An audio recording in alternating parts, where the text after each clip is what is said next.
इतिहास में कुछ तारीखें, कुछ पल ऐसे होते हैं जो सब कुछ बदल देते हैं। गांधी की हत्या भारत के लिए एक ऐसा ही पल था। तो आइए इस ऐतिहासिक घटना की परतों को खोलते हैं और समझते हैं कि आखिर हुआ क्या था। ये कहानी एक सीधे से सवाल से शुरू होती है। एक समर्पित फॉलोअर, एक भक्त, आखिर हत्यारा कैसे बन जाता है? 30 जनवरी 1948 को जो हुआ वो बस एक हत्या नहीं थी, वो एक विचारधारा का टकराव था। हम इसी गुत्थी को सुलझाने की कोशिश करेंगे। तो चलिए कहानी की शुरुआत करते हैं उस आखिरी दिन से, उस दुर्भाग्यपूर्ण दिन से। जगह थी दिल्ली का बिड़ला हाउस, जहां दो रास्ते आकर एक दुखद मोड़ पर मिलने वाले थे। 30 जनवरी 1948 की सुबह दो अलग अलग कहानियां एक ही मंजिल की तरफ बढ़ रही थी। एक तरफ गांधी जी अपने रोज के कामों में, प्रार्थना और मुलाकातों में लगे थे, तो दूसरी तरफ नाथूराम गोडसे अपने जानलेवा इरादे को आखिरी रूप दे रहा था। दोनों एक दूसरे की दुनिया से अनजान एक भयानक अंत की तरफ बढ़ रहे थे। शाम के 5:15 बज चुके थे। प्रार्थना के लिए पहले ही 15 मिनट की देर हो चुकी थी। गांधी जी अपनी चलने की लाठी यानी अपनी पोतियों के सहारे बगीचे से होते हुए आगे बढ़ रहे थे। उन्हें बिल्कुल अंदाजा नहीं था कि भीड़ में कोई मौत बनकर उनका इंतजार कर रहा है। जैसे ही गांधी प्रार्थना वाली जगह की सीढ़ियों के पास पहुंचे, भीड़ में से एक आदमी जिसने खाकी जैकेट पहन रखी थी वो आगे बढ़ा। एक पल को तो ऐसा लगा जैसे वो सम्मान में उनके पैर छूने के लिए झुक रहा है। लेकिन वो सम्मान नहीं था। अगले ही पल उसने गांधी जी की एक पोती को जोर से एक तरफ धक्का दिया, अपनी पिस्तौल निकाली और एक, दो नहीं बल्कि 3 गोलियां सीधा गांधी जी के सीने में उतार दी। सब कुछ इतनी तेजी से हुआ कि किसी को कुछ समझने का मौका तक नहीं मिला। गांधी जी जमीन पर गिर पड़े और कहा जाता है कि उनके आखिरी शब्द थे, हे राम। देखिए विडंबना, अहिंसा का सबसे बड़ा पुजारी आज खुद हिंसा का शिकार हो गया था। तो सवाल ये उठता है कि गोली चलाने वाला ये शख्स था कौन, और ऐसी क्या वजह थी कि एक प्रशंसक, एक फॉलोअर, एक हत्यारे में बदल गया? इसका नाम था नाथूराम गोडसे।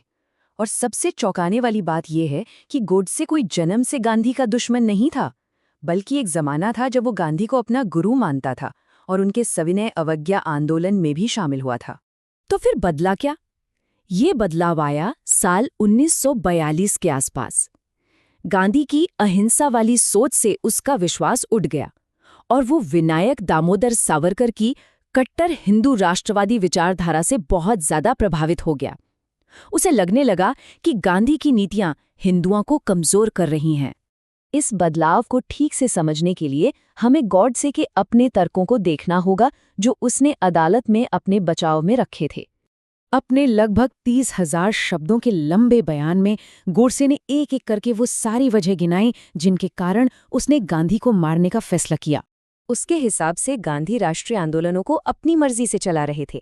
वो मुसलमानों को खुश करने के लिए हिंदी की जगह हिंदुस्तानी भाषा को बढ़ावा दे रहे थे, और सबसे बड़ा इल्जाम कि भारत के बंटवारे के लिए गांधी ही जिम्मेदार थे। गोडसे को लगता था कि गांधी की वजह से ही हिंदू और सिख शरणार्थियों की अनदेखी हुई। लेकिन गोडसे के लिए शायद आखिरी कील साबित हुआ गांधी का वो अनशन, जिसके दबाव में आकर भारत सरकार को पाकिस्तान को 55 करोड़ रुपए देने पड़े, वो भी तब जब दोनों देशों में कश्मीर को लेकर जंग जैसे हालात थे। तो मतलब साफ है, गॉडसे ने अपने इस काम को हत्या नहीं माना। उसने इसे एक कर्तव्य की तरह देखा, जैसे वो भारत माता को बचाने के लिए ये सब कर रहा हो, क्योंकि उसकी नज़र में देश के बंटवारे के लिए गांधी ही जिम्मेदार थे। गांधी की हत्या की खबर जैसे ही फैली, पूरे देश में बल्कि पूरी दुनिया में एक सदमे की लहर दौड़ गई। एक नया नया आज़ाद हुआ देश जैसे अनाथ हो गया था। उस वक्त के प्रधानमंत्री जवाहरलाल नेहरू ने रेडियो पर जो कहा वो आज भी याद किया जाता है। उन्होंने कहा, हमारी जिंदगी से रोशनी चली गई है और हर तरफ अंधेरा है। पूरा देश अपने बापू को खोने के गम में डूब गया। इस हत्या के बाद देश में बहुत कुछ हुआ। एक तरफ तो मातम था, दूसरी तरफ गोडसे जिस चित्पावन ब्राह्मण समुदाय से था उसके खिलाफ हिंसा भी भड़की। फिर दिल्ली के लाल किले में मुकदमा चला और आखिर में गोडसे और उसके एक साथी नारायण आप्टे को फांसी दे दी गई। और देखिए, इस कहानी का सबसे दर्दनाक पहलू क्या है? पाकिस्तान बनाने वाले मोहम्मद अली जिन्ना तक ने गांधी को हिंदू समुदाय का सबसे महान व्यक्ति कहा था। मतलब एक इंसान जिसने पूरी जिंदगी सबको जोड़ने की कोशिश की, उसे उसकी मौत के बाद भी एक ही समुदाय का नेता बताकर सीमित कर दिया गया।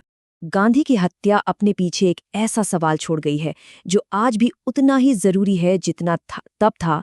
सोचिए, अहिंसा के सबसे बड़े पुजारी की जान हिंसा ने ले ली। ये विरोधाभास हमें क्या सिखाता है? क्या विचारधाराओं की भी कोई सीमा होती है? क्या शांति के रास्ते पर चलकर हमेशा कट्टरपंथ का मुकाबला किया जा सकता है? ये एक ऐसा सवाल है जो आज भी जवाब ढूंढ रहा है।